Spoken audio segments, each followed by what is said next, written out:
I went home, I jumped out of the loft, I went home, I changed my drawers, and then I had questions. I wanted to know, what did I just see?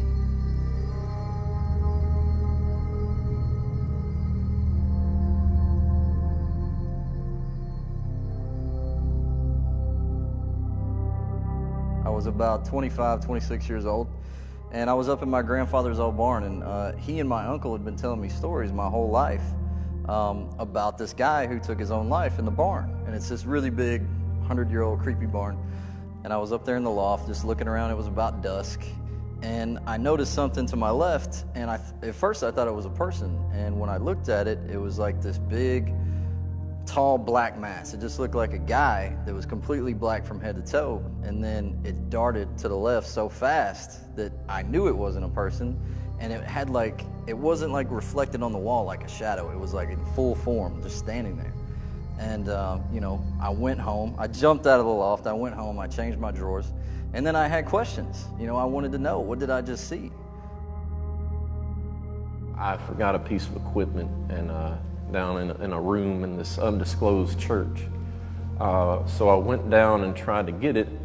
And this room had claims of someone breathing real heavy, just a disembodied voice. So I just went down there. I decided to just close the door, have the lights off, and all of a sudden I hear this.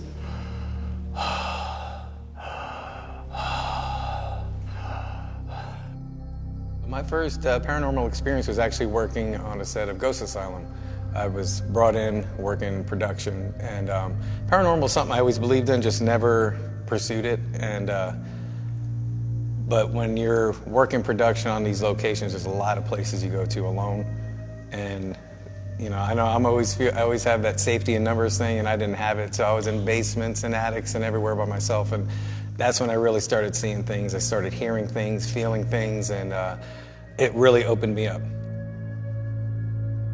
My first ever paranormal experience occurred when I was in college. I'd gone back home to my parents' house and was staying there for the weekend. I got up on Saturday morning and I smelled breakfast. I could smell the eggs, the bacon, the sausage, the biscuits, and so I walked down the hall thinking I was going to have breakfast, and my mother was fixing that. And I looked into the kitchen. I saw what appeared to be my mother standing at the stove in a pink house coat, and she was, working in the skillet. I could hear the exhaust fan rolling and running, and I could hear the skillet sizzling. And so I thought, this is going to be amazing. So I turned and went to the bathroom to freshen up for the morning. I was in there no more than just a few seconds, and I walked back out. And when I walked out of the bathroom, all the smells were gone. There was no sound, no smell, or anything.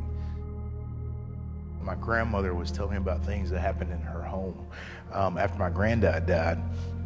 And I wanted to kind of figure out if what she was seeing and experiencing was, I don't know, really true, or if she was just, afraid living alone by herself. Well, after she got sick and passed away, God rest her soul, went to the house and experienced everything she had told me about, the shadow figures, the voices, the pressure that she was feeling inside her room. So that was my first paranormal experience, which has drove me to keep doing this for over 20 some odd years.